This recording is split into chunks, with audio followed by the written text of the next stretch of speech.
Olá, que tal? Chegamos finalmente à nossa última aula desse bloco denso, que é o bloco 2 sobre avaliação e psicometria, né? O nosso último tema sobre esse bloco, né, do nosso curso Letramento em Avaliação para Professores de Espanhol como Língua Adicional. E esse tema de hoje ele não é desconhecido para nós, a gente já conhece, que é a confiabilidade, a gente já viu que ela é irmã da validade. E ela, como meu contexto também pessoal, a gente briga, mas a gente se ama, né, como irmã. E aí, é só você lembrar que a validade ela está sempre associada com a confiabilidade, mas estão sempre tensionadas, né, é uma relação de irmãos.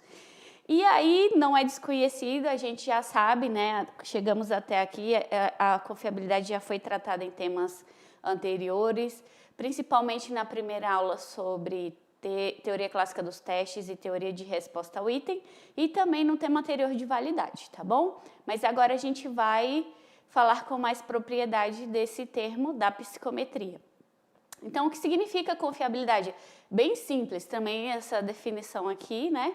Mas uma curiosidade, em espanhol admitem-se duas traduções, que é fiabilidade, que é mais no sentido peninsular, e confiabilidade, que é aqui no sentido mais americano, tá bom? Mas as duas são utilizadas e vocês podem encontrá-las em textos das duas formas, tá bom? E como vimos sobre validade, eu pergunto agora, você considera seus instrumentos de avaliação confiáveis? Né? Será que seus alunos colam ou não? Não sei. Vários fatores, né, influenciam na confiabilidade, inclusive seu humor. É isso que a gente vai ver quando você está atribuindo notas, corrigindo atividades. Até o nosso humor influencia na confiabilidade. É bem curioso, vamos ver. Então, eu trouxe esse texto de Toffoli, né, que fala que o conceito de confiabilidade refere-se à consistência dos scores de avaliação. Isso significa que é esperado que um indivíduo alcance o mesmo resultado, independentemente da ocasião em que este respondeu o teste. Então, se ele responder 10 vezes o teste, se for um teste confiável, ele vai tirar a mesma nota, né? De uma maneira bem simples também, né? E o grau de erro de medição está inversamente relacionado com o grau de confiabilidade.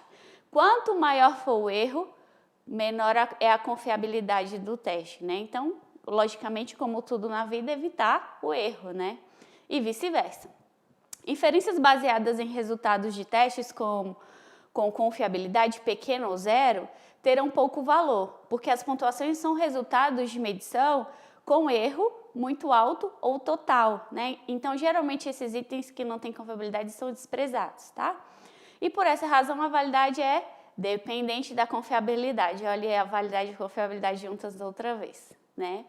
E os resultados das avaliações de desempenho, especialmente da escrita, não dependem apenas do nível de habilidade dos indivíduos quanto ao construto avaliado, né? E da dificuldade das tarefas. Dependem também da severidade dos avaliadores que julgam os desempenhos e da estrutura da escala de classificação.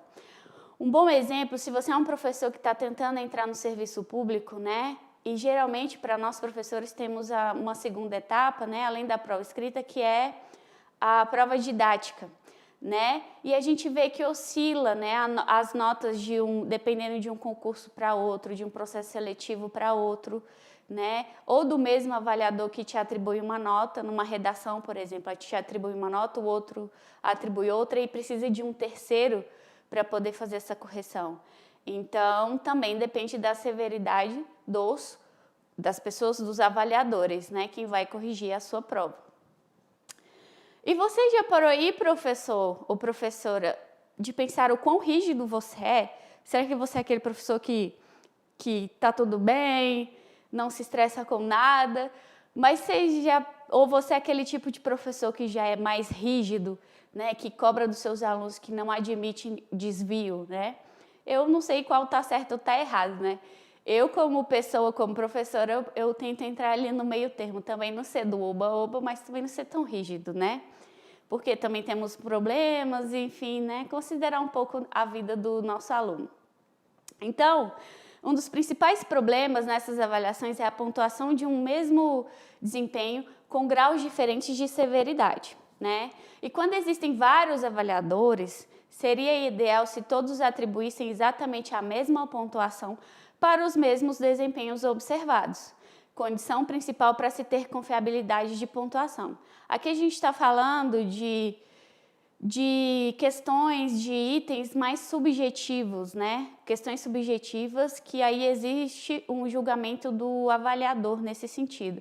Não questões de gabarito, porque aí a resposta possivelmente pode vir a ter um recurso, mas isso aí é futuramente. Mas essas questões de correção ou provas didáticas, por exemplo, né? Entretanto, são muitos os fatores que podem causar variabilidade nessas pontuações, especialmente quando se trata dos testes ou itens abertos, né? As características pessoais dos avaliadores, olha, a gente nem para pensar nisso, né? Como cultura, experiências, expectativas, estilo de correção, entre outras, podem influenciar a pontuação das tarefas.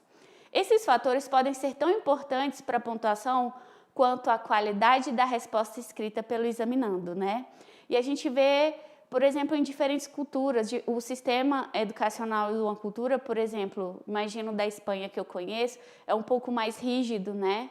Então, e pela cultura espanhola ou pela cultura como se fosse alemã, a gente varia, cultura mexicana, e de diferentes países somos pessoas que a nossa base ela é diferente, ela é cultural, diferente se a gente, né, tá tratando de diferentes países, mas é mais nesse sentido. Então, a cultura, as experiências, as expectativas, tudo isso influencia na hora.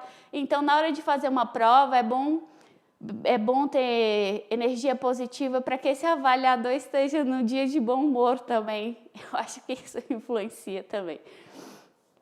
Então, outra questão que interfere na obtenção de bons índices de confiabilidade é a tendência dos avaliadores em julgamentos sistemáticos dos desempenhos dos avaliados.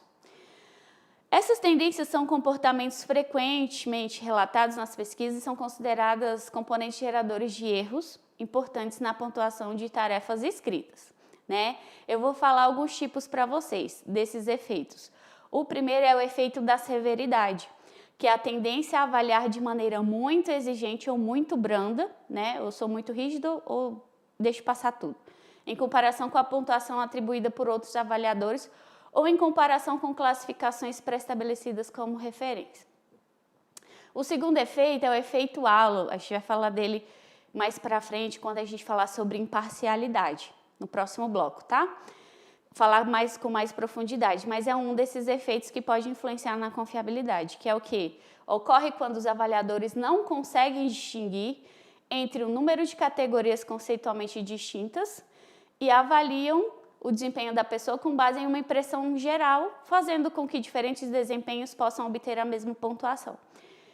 E aí, em uma das minhas, né, dando esse curso piloto para alguns professores, né, também de línguas adicionais, e aí surgiu esse tema que eu acho muito sério, que é do microrracismo, né? A gente vive em um país racista, né, e que muitos afirmam que não existe mais racismo, né, mas eu trouxe para a sala de aula porque às vezes é aquele racismo estrutural, né, que as pessoas não assumem muito bem.